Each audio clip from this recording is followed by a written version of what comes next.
It was obvious as soon as I stepped through the doorway. Something stirred Darla. She stood in the living room, clasping her hands and shifting her weight from foot to foot.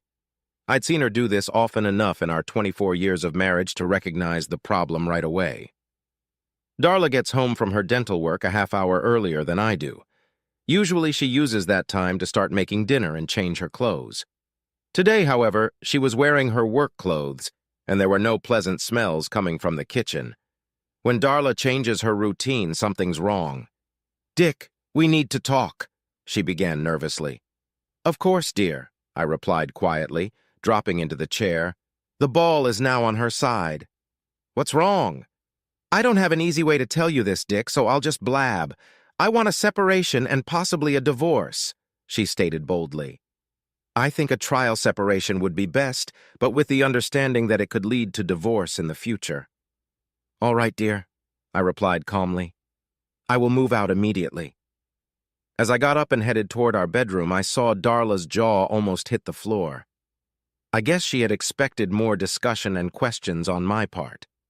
While we were married, I never failed to enjoy reacting to a situation differently than Darla expected. To this day, she never ceases to be amazed. She was the predictable one, not me. If my immediate acceptance of her desire for separation took her by surprise, my return to the living room less than a minute later with 2 large and fully packed suitcases made her stagger. I set the luggage by the door, pulled a piece of paper out of my pocket, and held it out to Darla. "Here is my new address and phone number. You can still call me on my cell phone. I only have one separation requirement. If you have sex with anyone other than me, we immediately proceed with the divorce. If you are just trying to find yourself, as they say, we can get back together when you do. I'm not okay with just getting fucked a few times with no consequences or punishment, and then letting you decide you want me back," I warned. "One punch and you're out." Before Darla could speak, I pulled out my cell phone and dialed a number. "Hello, Becky? It's Dick. I was wondering if you'd like to meet me Friday night for dinner?" I asked. "You know the answer to that, Dick?" Becky laughed. "I'll be there with bells on, but I can forget about underwear." I grinned, closed my phone, opened the door, and grabbed my suitcases. I left a stunned and speechless Darla standing in the living room as I nonchalantly walked down the walkway to my car. Although it wasn't a gourmet dinner, Becky and I enjoyed a nice steak before retiring to my apartment. She had just brought me to the point of bliss when the phone by the bed rang. Holding me in her rather cozy love nest, Becky leaned over and picked up the phone. "Hello," she answered, catching her breath. "Darla, will he be able to call you back in a few minutes? He's in a bit of a bind right now and he needs to relax a bit, but I think I can hurry him up. Be nice and give him half an hour, well, just in case the train arrives at the station a little later than I expect, okay?" With those words, Becky hung up the phone and started riding me with redoubled energy. "Shit!" she exclaimed. "I didn't realize how arousing it is to talk to a woman when I'm having sex with her husband." This time, I joined Becky for the finale. I waited a few minutes for my heartbeat to return to normal and for Becky to rush off me. Then I leaned over to the phone and dialed the number that had been mine a couple hours ago, my home number. "Hello?" Darla almost shouted, answering before the first ring ended. "Is that you, Dick?" "Yeah, it's me, Darla. I'm sorry I couldn't reach the phone when you called, but I called you back as soon as I was free," I replied more than smugly. "What the hell is going on, Dick?" Darla demanded an answer. "You already had a place to stay and your suitcases were packed before I even told you I wanted to separate. Then I call your number to discuss our situation and this slut answers my phone calls. She almost admits that she's shaking you down right now. Let's just say I didn't want to be caught with my pants down this afternoon when you decided to tell me you wanted to separate. Being caught with my pants down a few minutes ago is much less unpleasant. Becky's not really a slut. At least I don't think so," I grinned, stroking her smooth ass. "I guess I could ask her about it if it's important for deciding if we're going to reconcile or not." "Bastard!" Darla blurted out. "You told me we weren't going to have sex with anyone while we were apart. This is just a test." "That's not exactly what I said, Darla," I countered. "I told you that if you have sex with anyone else, we're definitely getting a divorce." "I never said anything about not having sex." "You're a real piece of shit," Darla snapped at me. "Why do you think you can play by different rules or even dictate them? If you can go out and fuck some slut, I'm damn sure entitled to sex too. What's good for the goose is good for the gander and all that, Dick. Of course you can, Darla. I'm just telling you it's bound to lead to our divorce. I won't be a cuckold, I declared. Then we should get a divorce because you screwed the bitch, shouldn't we? Darla asked. I think we should file for divorce Monday morning. That seems fair, doesn't it? Not really, Darla. Here's my reasoning. You're the one who decided we should split up. That meant I was removed from my sexual partner against my will. You did it of your own free will. There's a huge difference. Besides, I told you up front that I would divorce you if you had sex with anyone but me. You never said anything like that to me. Finally, despite all of the above, you still have every right to file for divorce. If you want to, go ahead and file. It's that simple, I concluded. But I'm not sure I want a divorce, Dick. I just want a separation to think about some things, Darla insisted. Then there's no problem. We're separated. You have what you want, I concluded. But you're sleeping with that girl and I can't have sex or you'll divorce me. That's not fair, Darla complained. Darla, I didn't ask for a separation. I didn't want it. I wanted my life and my wife the way they were. Well, almost. You took that away from me as a result of the separation. I mean, I'm not going to go without sex because you have some bug up your ass. If it makes you happy, you can come here 3 or 4 nights a week and we'll sleep together. What kind of separation is that, Dick? I never heard of a couple separating and the woman letting the man have her all the time to keep him faithful. Then it wouldn't even be a separation, would it? Darla demanded clarity. I haven't read the separation manual yet, Darla. I can see that I need to be more specific here. If you do decide to come and force me to sleep with you, be prepared for it. I firmly believe that I am not going to allow this separation idea of yours to curtail my sexual appetite as our marriage has already done. I now realize and openly admit that I like all sorts of sexual positions and activities. I don't want you lying like a log motionless for a few minutes as if you're making a great personal sacrifice and you still expect me to stop sleeping with real women? If you want to show up at my door to satisfy my sexual hunger, bring lubricant, lipstick, and whipped cream. What is wrong with you, Dick? All I wanted was a simple separation to see if we'd stay married. In a couple hours, you've turned into a sex devil. You're crude, you're vulgar, you're crude, you're vulgar, you're vulgar. You've probably been cheating on me behind my back for years. Bullshit. I've never cheated on you or asked to be separated. I'm just trying to find myself. Right now, I'm finding myself with another woman. We can talk again tomorrow, I joked, hanging up the phone. Wow! Becky laughed. This conversation is a real turn-on. You laid down the law for your wife. Did I mishear her call me a whore? I've always been an observant person. It was natural and was helpful in many ways.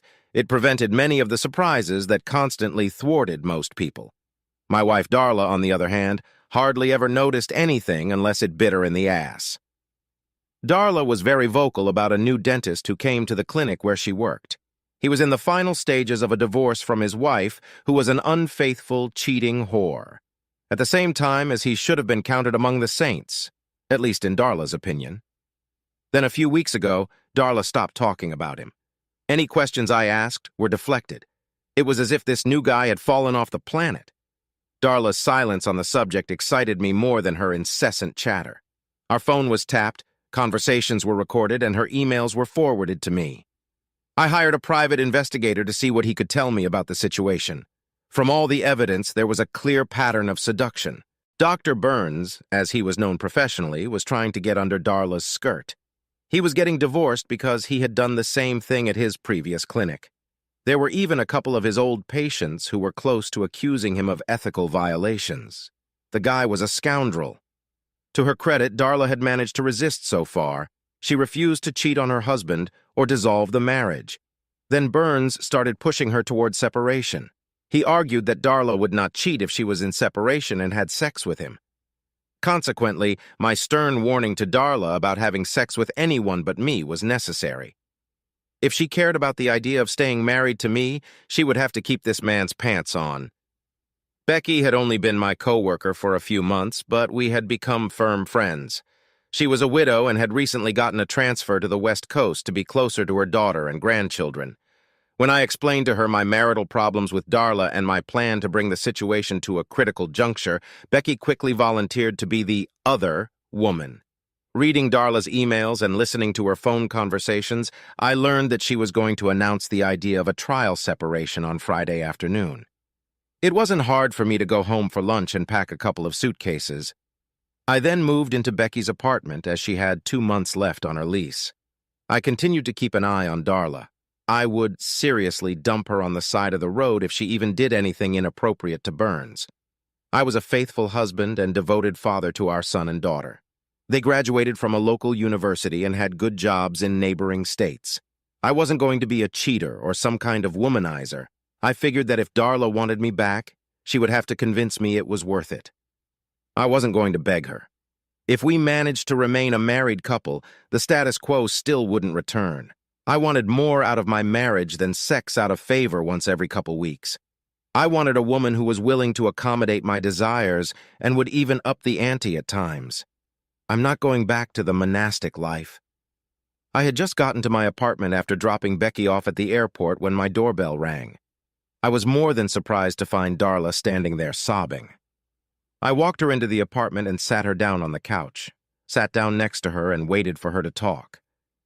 It took a couple minutes, but eventually she pulled herself together and told me what was bothering her.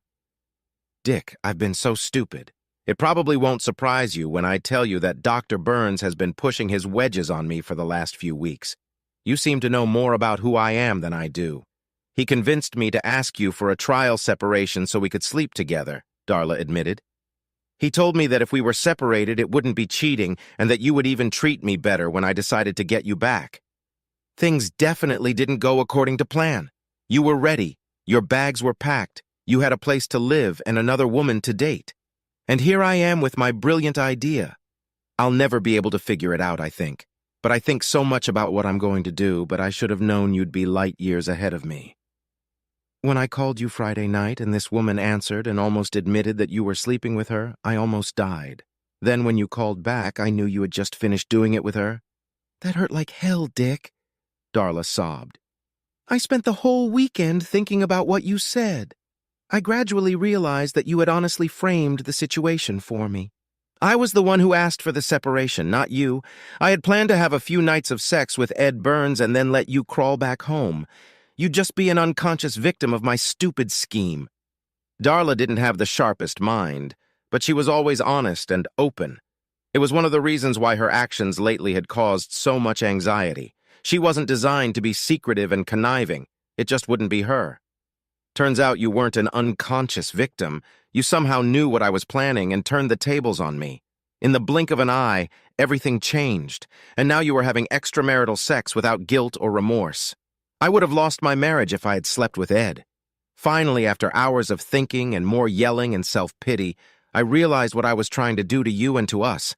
I even realized your quick and very effective response to my stupid, selfish, and completely undeserved actions.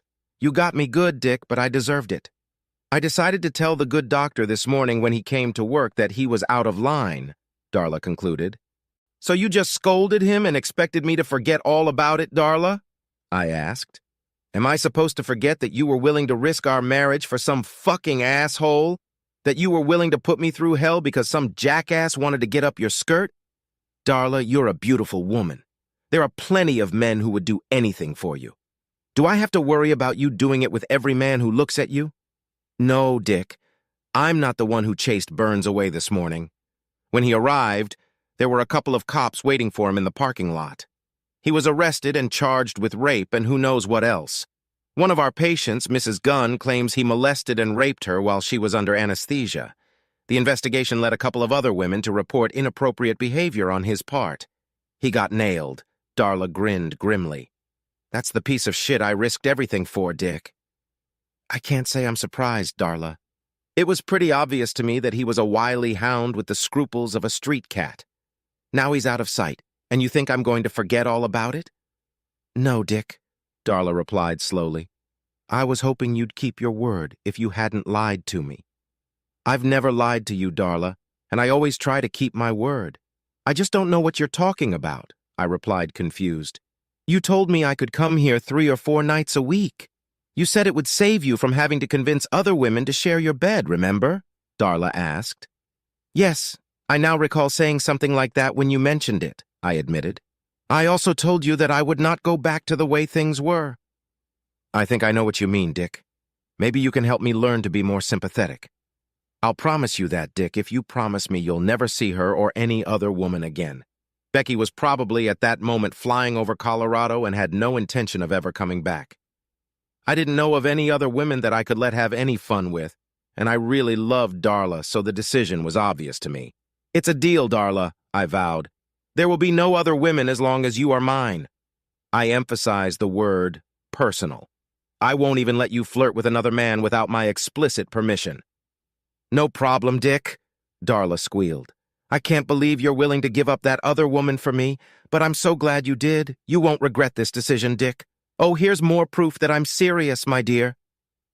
With that statement made, Darla reached into her purse, pulled out lip gloss and other supplies, and placed it all on the table. Honey, is there a specific order in which you want to use these products? Darla smiled seductively.